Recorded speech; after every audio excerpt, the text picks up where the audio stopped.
안녕하세요. 엑소그룹 권자영입니다. 이 뉴스 21번째 팟캐스트입니다. 이번 주 뉴스는 총 4개인데요. 첫 번째, 내가 소프트웨어 업계에서 45년간 배운 것. 두 번째, 돈 내고 써도 만족스러운 사스들. 세 번째, 올해 트렌드와 넥스트 윅싱. 네 번째, 디스크립트, 오디오 비디오 협업 편집 도구. 그럼 이 뉴스 팟캐스트 시작하겠습니다. 첫 번째 뉴스는 내가 소프트웨어 업계에서 45년간 배운 것이라는 글입니다. 조엘 골드버그라는 분이 45년간 이 소프트웨어 업계에서 일을 하고 은퇴를 했는데, 은퇴하면서 동료들한테 내가 그동안 배운 것들을 한번 이렇게 쭉 얘기를 해주고 갔대요. 그 얘기한 내용들을 같이 들었던 엔지니어가 다시 이제 말로 정리한 글이 올라와서 그걸 제가 간단히 요약해봤습니다. 총 6가지 교훈을 말씀을 해주셨는데, 하나하나 보면요. 첫 번째가 지식의 저주를 조심하세요. 지식의 저주, 영어 원문으로는 컬스 오브 날리지라고 얘기하는데, 뭔가 우리가 새로운 것을 알게 되면 그걸 모르는 게 어떤 건지를 상상할 수 없게 된다라고 했는데, 그런 것처럼 이걸 알기 전으로는 돌아갈 수 없다라는 표현을 쓰잖아요. 내가 뭔가를 알게 되면 그걸 몰랐을 때 어땠는지를 전혀 모르게 되거든요. 이게 사람들하고 커뮤니케이션 할 때 많은 오해와 비효율성을 낳는 원인이라는 거죠. 왜 이걸 몰라? 라고 얘기하면서 사람들하고 소통이 안 되게 되는데, 특히나 복잡한 것에 익숙한 똑똑한 사람들이 더 그런 경향이 있다는 거예요. 빨리 습득하면서 나는 이제 습득을 했어. 습득하고 나서 다른 사람이 모르는 거에 대해서 자기도 몰랐음에도 불구하고 예전에 그 몰랐던 거를 이해하지 못하니까 이거에 대해서 나만 알고 뭐 안 가르쳐준다 이런 게 아니고요. 나는 이미 알았으니까 딴 사람도 알겠지? 라고 생각하는 경향이 좀 있으니까 경계하지 않으면 뭐 코드를 짜고 사람들과 어떤 기능에 대해서 의사소통하는 게 다 어렵게 된다는 겁니다. 그래서 이 지식의 저주에 빠지지 않으려면 청중을 이해하려고 노력하고 내가 처음 배울 때 어땠는지를 계속 상상하면서 얘기하라는 거예요. 나만 알고 딴 사람들과 얘기 못하는 그런 상황을 조심해라 라고 하는 게 첫 번째 교훈이고요. 두 번째는 기초에 집중하세요 라고 얘기합니다. 여기서 말하는 기초는 이제 영어 원문으로는 펀더멘털이에요. 펀더멘털에 집중하라고 얘기하는데, 기술은 계속 변화하잖아요. 이 소프트웨어 개발에 대한 펀더멘털 기초들은 이 트렌드를 뛰어넘어서 계속 유지된다는 거예요. 그래서 펀더멘털 중에서도 특히 오랜 시간 유효할 6가지가 뭐냐라고 해서 6가지를 꼽습니다. 팀워크,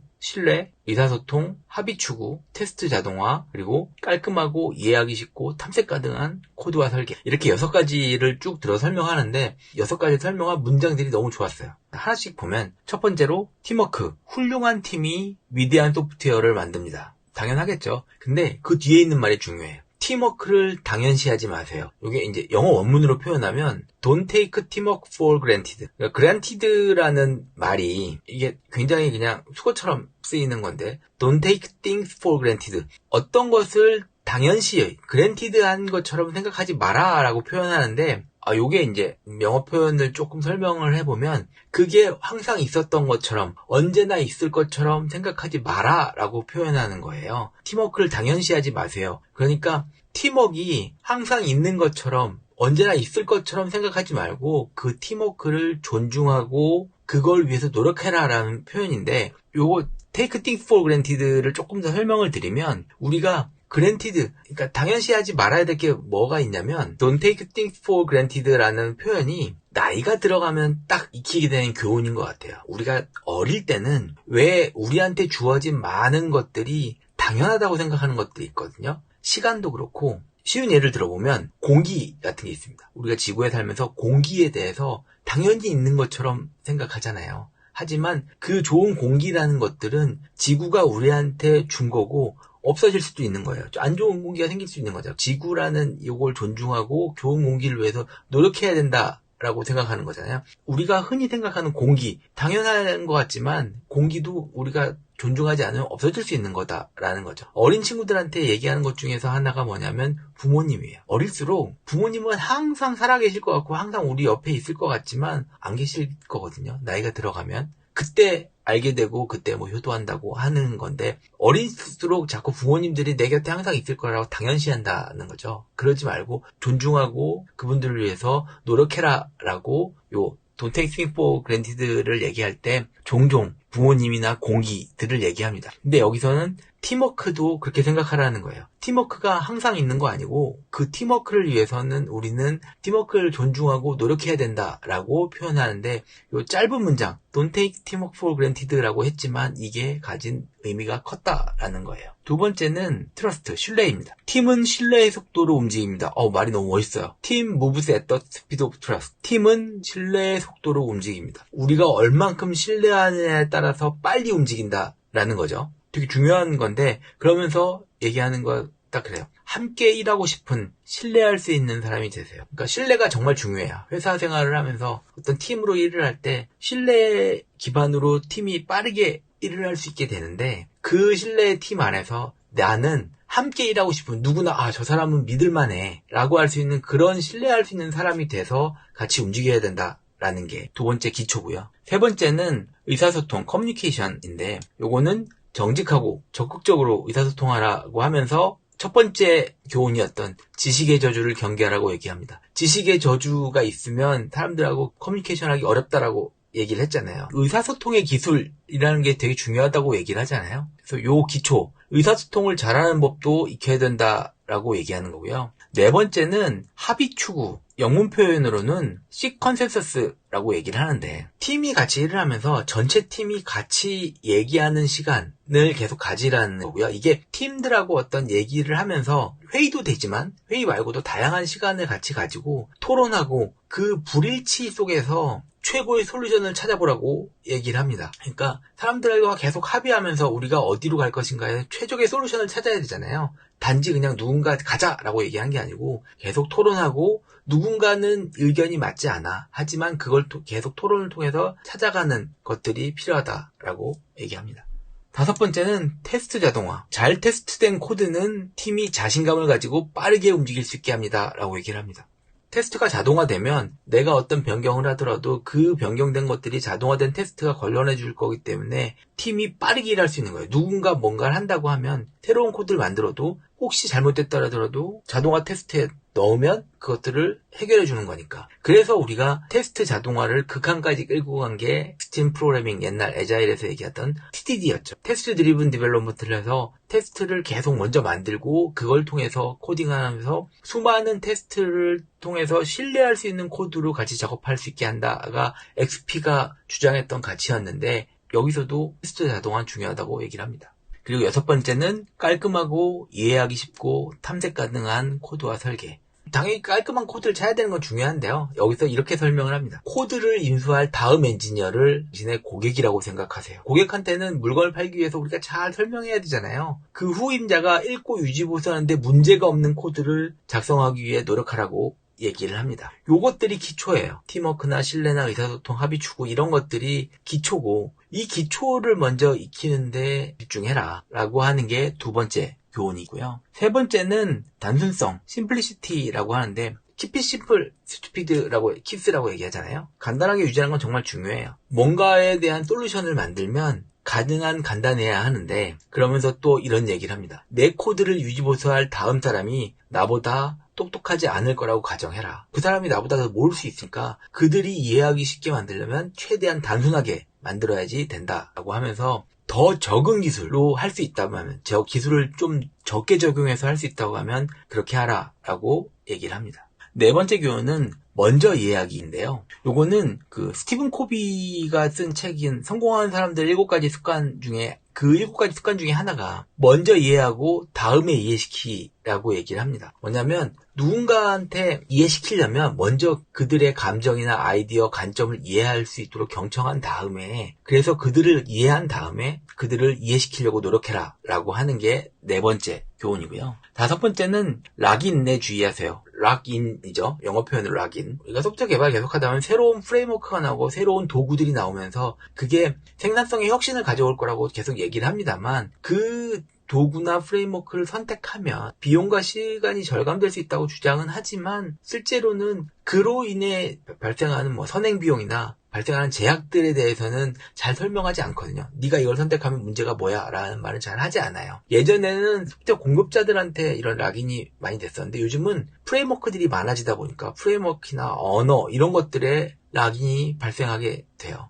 락인되면 그걸 바꾸는 게 상당한 비용이 발생하기 때문에 가능한 현명하게 선택하고 무조건 새로운 게 항상 좋은 건 아니다. 요걸 명심하고 뭔가에 락인되지 않도록 주의하세요 라고 하는 게 5번째 교훈이었습니다. 6번째는 정직하고 그리고 역할에 맞지 않을 때 인정하세요 라고 얘기를 하는데, 회사 생활을 하고 경력을 쭉 오래 가다 보면 어느 순간에는 나한테 맞지 않는 역할, 적합하지 않은 역할을 맡게 되는 상황이 있어요. 나는 이 능력이 안 되는데, 아니면 나는 이 일에 맞지 않는데 그 자리에 올라가는 경우가 있습니다.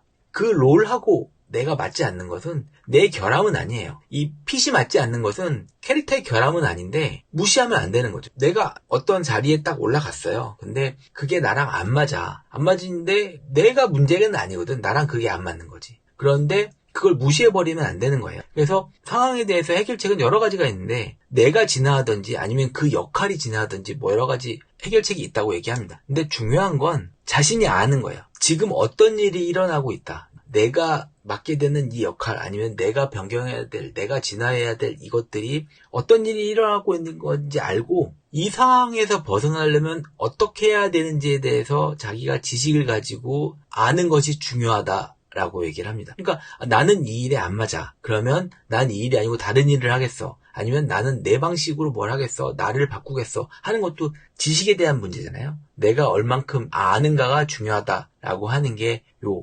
6번째 교훈이 되겠습니다. 그러니까 45년간 소프트웨어 업계에 있으셨다 보니까 굉장히 제너럴한 교훈입니다만 저는 이 표현들이 너무 좋았고, 한 번쯤 제가 번역한 것도 보시고 원 사이트에 가셔서 쭉 영문 원문으로도 보시는 걸 추천해드려요. 긴 뉴스 생기고 나서 가장 많은 투표를 받은 글이 되겠습니다. 2번째 뉴스는 돈 내고 써도 만족스러운 사스들이라는 글이에요. 요 글은 3명으로 구성된 팀, 요즘 이제 원격으로 같이 일하는 3명 팀, 뭐 많을 수 있죠. 스타트업들 보통 3명 정도면 굉장히 훌륭한 팀이 될 수 있어요. 3명 팀이 협업을 위해 자기들이 사용하는 도구들을 서비스에 얼마쯤 내고 있어 라고 하는 그 비용이랑 같이 정리를 한 글이에요. 글이 되게 재밌는데, 국내하고는 좀 안 맞는 도구일 수도 있는데 그 도구들이 굉장히 신기해서 제가 그 중에서 재미났던 도구들만 좀 설명해 드리면, 첫 번째 도구가 미시브라는 도구입니다. 미시브, MISSIVE. 뭐냐면 팀 인박스인데요. 스타트업 처음에 고객 관리한다고 하면 고객 응대 사이트가 없잖아요. 뭐 젠데스크 이런 걸 쓸 수도 있습니다만 보통은 이메일 주소 띡 적고 이메일로 문의하라고 하거든요. 서포트@하다닷컴에 서포트 계정을 만들고 여기로 뭐 문의하세요 라고 얘기할 거 아니에요. 받으면 그거에 대해서 누군가 답변하고 하는데 답변이 길어지면 메일이 왔다 갔다 하잖아요. 누가 뭔 답변을 했는지 기록이 아무데도 안 남아. 그래서 미시브가 하는 건 뭐냐면 이메일로 누군가 뭐 컴플레인을 했어요. 이 사람 뭔가 버그를 찾아준 것 같은데 이 사람한테 20% 정도 할인을 좀 해주면 좋을 것 같아.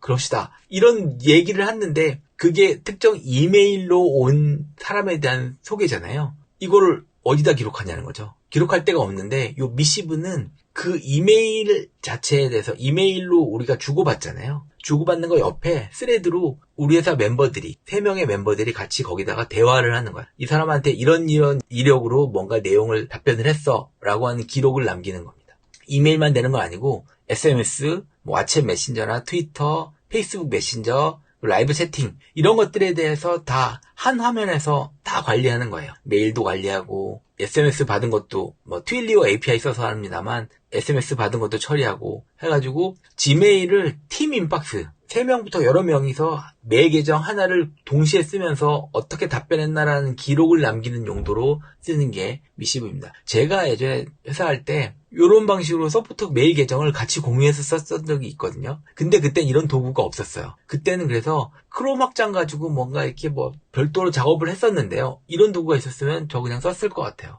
굉장히 마음에 드는 도구여서 미시브 한번 들어가서 보시면 좋겠습니다. 2번째는 리니어라는 도구인데요. 리니어는 이슈 트래킹 도구예요. 스타트업 이슈 트래킹 도구는 우리 잘 아는 지라도 있습니다만 지라의 가장 큰 단점이 뭘까요? 느리다는 거죠. 엄청 느려요. 지라는 그냥 클라우드 버전으로 갔다고 하지만 그냥 쓰다 보면 느려요. 근데 리니어는 요게 웹사이트도 있습니다만 주로 맥용 클라이언트 앱으로 동작을 하고요. 빨라요. 엄청 빠르게 이슈 트래킹을 해주는 도구고 깃허브랑 깃랩 그리고 다른 많은 도구들이랑 연동이 잘 된 도구입니다. 그리고 스타트업에 딱 맞게 회사의 로드맵, 우리가 올해 요번 분기에 어떤 걸 개발하겠어 라고 하면 로드맵 쭉 적는 그런 기능들, 로드맵 딱 잡고 그 로드맵에 대해서 우리가 사이클로 어떻게 돌면서 이번 사이클에 뭘 개발하고 누가 얼마큼 하고 있어, 이런 것들을 굉장히 이쁘게 보여주는 도구예요. UI가 빠르고 맥에서 우리가 스팟라이트나 알프레드 쓰는 것처럼 그 창 떠가지고 액션을 빠르게 할 수 있는 커맨드 라인 단축키 형식의 요 기능도 제공합니다. 기본 기능은 무료거든요. 그러니까 우리가 지라도 기본 기능은 무료잖아요. 얘도 기본 기능은 사용자는 무제한으로 무료예요. 다만 월간 이슈가 250개까지가 제한이거든요. 차라리 요즘 지라는 10인까지만 무료고 이슈는 무제한으로 쓸 수 있다만, 지라 말고 딴 걸 쓰겠다 하면 리니어도 한번 써보시면 좋을 것 같아요. 뭐 한 달에 250개만 한다는 게 문제가 되겠습니다만, 뭐 그것만 아니면 그냥 써도 괜찮을 것 같아요. 큰 문제가 하나 있죠. 웹하고 맥만 지원해요. 윈도우용 클라이언트를 만들고 있다라고 얘기를 합니다. 리니어였고요. 세 번째는 버셀이고요. 요거는 넥스트JS, 그러니까 리액트랑 넥스트JS 쓰는 사람들이 요즘 많이 쓰는 프론트엔드 서버리스 호스팅 서비스죠. 버셀. 프론트엔드 호스팅 중에서 가장 잘 나가는 것 같아요. 넥스트JS의 장점, 리액트의 강점, 요걸 같이 쓰는 회사에서는 충분히 써볼 만한 게 버셀인 것 같고, 네 번째는 세비칼이라고 해요. 세비 캘린더. 그러니까 영어로 SAVVI, 세비라고 하면 뭔가에 능숙한, 잘하는 이란 뜻인데, 세비캘은 그냥 달력을 가지고 스케줄링 한다 그러죠. 그러니까 우리가 미팅 한다라고 하면 나 요때 가능해, 요때 어때 라고 하면은 그걸 세팅해야 되잖아요. 그런 것들을 쉽게 누구랑 뭐 하기로 했어 라고 해서 팀들이 캘린더를 공유하고 그들 간의 미팅 시간을 쉽게 스케줄링 할 수 있는 도구가 세비캘이 되겠습니다. 이런 것들로 많이 쓰는 게 칼렌더리가 있었는데 그거보다 훨씬 빠르고 좋다라고 얘기를 합니다. 도구 하나가 메일브루라고 하는 도구도 있는데, 메일브루는 그러니까 요즘 정보를 수집하는 데가 굉장히 많잖아요. RSS 피드도 있고 트위터에서 검색한 것도 있고 뭐 이메일 뉴스레터도 받아보고 하잖아요. 그거를 요 메일브루는 다 묶어다가 매일매일 하나의 다이제스트 이메일로 만들어서 던지는 거야. 내가 볼 게 너무 많은데 얘가 알아서 다이제스트로 만들어서, 자, 오늘 보셔야 될 뉴스가 이런 거예요. 쭉 정리해서 하는데 굉장히 많은 것들을 트위터나 RSS 피드, 뭐 유튜브 이런 것들을 다 묶어가지고 하나로 해서 보내줍니다. 저는 얘가 쓰는 것들이 좋은 것들 하면 그것도 있어요. 트위터에서 검색한 것도 보내주거든요. 그래서 제가 무슨 뭐 스타트업 서비스를 한다라고 하면 내 스타트업에 대해서 트위터에서 무슨 얘기가 있었나, 이거 굉장히 중요하거든요. 무슨 얘기들이 있고 혹시나 뭐 내 서비스가 버그가 있거나 어떤 불만이 있거나 뭐 칭찬이 있거나 이런 것들을 계속 검사해 봐야 되는데, 이런 것들을 요 메일브루에다가 기록해 놓으면 뭐 내 서비스를 트위터 검색 걸고 그거를 메일로 받아보는 게 될 것 같습니다. 마지막 도구는 슈퍼예요. 슈퍼라는 도구, 슈퍼.so인데 요 슈퍼는 노션 웹페이지, 노션 문서 있잖아요. 그거 하나를 커스텀 도메인 웹사이트로 만들어주는 도구입니다. 노션을 요즘 위키로 많이 쓰고 회사 내에서 우리가 뭐 구인구직 페이지도 요즘 노션으로 많이 만드시더라고요. 전 예전에 깃허브 페이지를 썼었는데 요즘은 노션으로 만들고 노션 URL을 공유하는데, 노션 URL을 보시면 굉장히 URL 지저분하거든요. 근데 이 슈퍼.so는 그 노션 페이지를 내 커스텀 도메인으로 만들어가지고 어디서나 편하게 볼 수 있게 해주는 게 슈퍼가 되겠습니다. 사내에서 노션을 쓰고 있고 노션 문서를 외부에 공유할 일이 있다라고 하면 슈퍼를 써서 도메인을 깔끔하게 묶어서 보여주면 좋을 것 같아요. 이 서비스들은 조금의 비용이 들긴 합니다만 그 비용 들고도 충분히 생산성을 향상시킬 수 있는 도구들이기 때문에 한 번씩 쭉 보시고 마음에 드는 것들을 고르시면 될 것 같아요.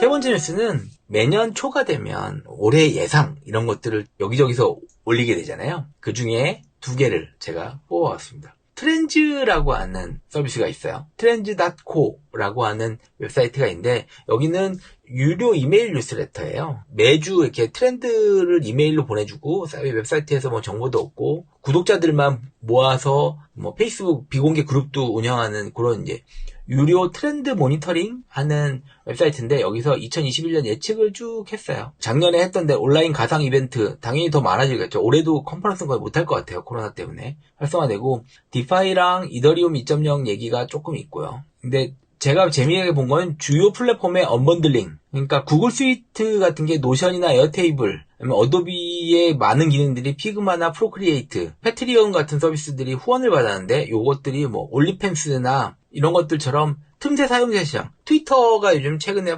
팔로워 얘기도 많은데 뭐 이런 것들로 언번들링 될 거다라는 얘기도 있습니다. 그리고 오디오 관련 새로운 서비스. 요즘 저도 이제 오디오 관련 서비스가 굉장히 뜰 거라는 얘기를 제가 주위에도 많이 하는데 텍스트에서 비디오, 유튜브로 빨리 넘어가고 팟캐스트는 있었다가 근 몇 년 사이에 오디오 서비스들이 굉장히 활성화되고 있어요. 팟캐스트가 특히 그렇고 팟캐스트 말고 오디오 소셜 서비스들, 클럽하우스나 로데오 같은 이런 서비스들이 나오고 있어서 오디오 관련 새로운 서비스들이 올해 더 많이 나올 거다라는 게 하나가 있습니다. 그리고 또 다른 뉴스는 넥스트 빅싱인 2021년이라 해서 요 넥스트 빅싱이라는 것은 무료 이메일 뉴스레터고요. mbt.substack.com이고요. 넥스트 빅싱에 가보시면 매주 벤처 캐피탈리스트들이 넥스트 빅싱 다음에 잘 될 거, 다음에 클 거에 대해서 얘기하는 건데 올해 뭐가 클 것이냐라고 쭉 얘기하는데 핀테크, 모든 회사가 핀테크 회사가 될 수 있는 인프라라고 얘기를 하는데 제가 한번 얘기했던 적이 있는데 모든 회사는 핀테크 회사가 될 것이다 라고 해서 다양한 서비스들이 자신들의 고객을 위한 핀테크 서비스들은 여기저기 많이 들어갈 거라서 아까 플랫폼의 언번들링이라고 했습니다만 핀테크는 모든 회사의 서비스들에 번들링 된다고 하는 게 요즘에 이슈가 될 것 같아요. 제가 또 재미나게 보는 것 중에 하나가 비공개 멤버 기반 커뮤니티. 이제는 특정 멤버들을 대상으로 하는 비공개 커뮤니티들이 굉장히 활성화될 거다라는 게 요즘의 이슈예요. 그러니까 뭐 살롱 문화의 어떤 온라인판이라고 보면 되는데 이런 것들이 더 많아져서 그 circle.so라고 하는 것이 생겼는데 이런 것은 뭐냐면 그러니까 뭐 창작자들이 내가 무슨 뭐 요가 강사예요. 근데 그 요가 수업을 듣는 사람들만을 위한 비공개 커뮤니티를 만든다라고 하면 그런 것들을 만들어주는 이 비공개 커뮤니티 서비스들이 굉장히 많이 나오고 있어요. 이들한테 뭐 이메일도 보낼 수 있고 그들한테 업데이트도 보내고 그리고 그들한테만 물건을 팔고 하는 것들이 나오고 있어서 비공개 멤버 기관 커뮤니티가 더 많이 생기고 그러면서 버티컬 소셜 네트워크가 이제는 막 모든 사람들이 되는 게 아니고 특정 분야의 사람들, 특정 사람들을 위한 그런 버티컬한 소셜 네트워크들이 나올 거다라는 게 올해의 큰 이슈들이 되겠습니다. 그래서 연초가 되니까 이제 계속 다음 주부터도 계속 나올 것 같아요. 하면은 제가 모아서 말씀드리도록 하겠습니다. 오늘의 마지막 뉴스인 네 번째는 디스크립트라고 하는 도구예요. 오디오, 비디오 협업 편집 도구. 협업 편집 도구는 구글 닥스를 비롯해서 문서 편집은 굉장히 많았어요. 근데 이 디스크립트는 팟캐스트 오디오나 유튜브용 비디오를 구글 닥스처럼 실시간 협업 편집하는 소프트웨어입니다. 주소가 디스크립트.com인데요. 가서 보시면 전 이 페이지가 너무 잘 만들었어요. 제가 봤을 때 최근에 본 사스 서비스 중에서 가장 잘 만든 페이지, 굉장히 후킹되는 딱 첫 페이지 들어가면 돈 쉐어 댓 그거 아직 공유하지 마. 영상에 대해서 얘기하는 거죠. 네가 만든 그 영상 재미없으니까 공유하지 마 라고 하면서 그 밑에서 소리가 안 나는 비디오가 계속 재생이 돼요. 그래서 영상에 대해서 어떻게 한다라고 하는데 그 밑에 플레이 위드 사운드 버튼 있거든요. 그걸 딱 누르면 이 자신들의 서비스를 잘 소개하는 2분짜리 동영상을 보여줍니다. 팟캐스트나 유튜브에서 보시는 분들은 꼭 디스크립트.com 가셔서 요 동영상 2분 30초짜리 동영상을 꼭 한번 보세요. 정말 잘 만들었어. 제가 이 글을 처음 봤을 때 이 동영상 어디다 만들었어요? 라고 물어보는 사람들이 있을 정도로 이 동영상을 너무 잘 편집했습니다. 서비스에 대한 소개를 이렇게 만들면 다들 혹할 것 같아요. 근데 이 서비스를 보면 뭘 해주냐면 우리가 영상을 편집하는데 영상을 쭉 만들잖아요. 영상을 쭉 만들고 영상을 업로드하면 얘가 그 음성인식으로 쭉 받아쓰기를 합니다. 특히 영어 서비스니까 영어로 쭉 받아쓰기를 해요. 그 다음에 내 글자 내용들을 텍스트를 지우면 영상도 똑같이 지워주는 거예요. 요게 기본 기능입니다. 근데 그거를 여럿이서 동시에 해요. 근데 거기다가 다양한 기능을 많이 넣었어요. 제가 팟캐스트 녹음하면서 해보면 쓰는 단어들 중에서 없어야 되는 거 있거든요. 그러니까, 그래서 이런 말들 있잖아요. 이거 사실은 영상에선 필요 없잖아요. 다 지워져야 되고 저도 할 때 편집하거든요. 근데 이것들을 자동으로 쭉 다 잡아가지고 음성인식 했으니까 한 번에 싹 지우는 기능을 제공합니다. 그리고 영상 녹음하다 보면 틀린 것들이 있어요. 이거는 첫 번째로 나온 좋은 제품이에요 라고 했는데 라벨 보니까 세컨드 에디션이야. 그럼 틀렸잖아요. 그러면 다시 녹음하는 게 아니고 텍스트로 아까 음성인식한 거를 쭉 선택한 다음에 지우고 말로 치면 얘가 오버덥이라는 기능을 통해서 내 음성 가지고 내 음성 보이스를 생성해줘요. 이런 것들은 뭐 요즘 몇 글자만 넣으면 누구의 음성을 만들어주는 서비스 많잖아요. 근데 그거를 너무 부드럽게 만들었어요. 영상 편집 소프트웨어 중에서는 가장 잘 만든 소프트웨어인 것 같아서 국내에서 뭐 유튜브나 이런 것들 편집하시는 분들은 한번 봐보시면 좋을 것 같습니다. 기니스 팟캐스트 여기까지고요. 좋아요와 구독 부탁드립니다. 고맙습니다.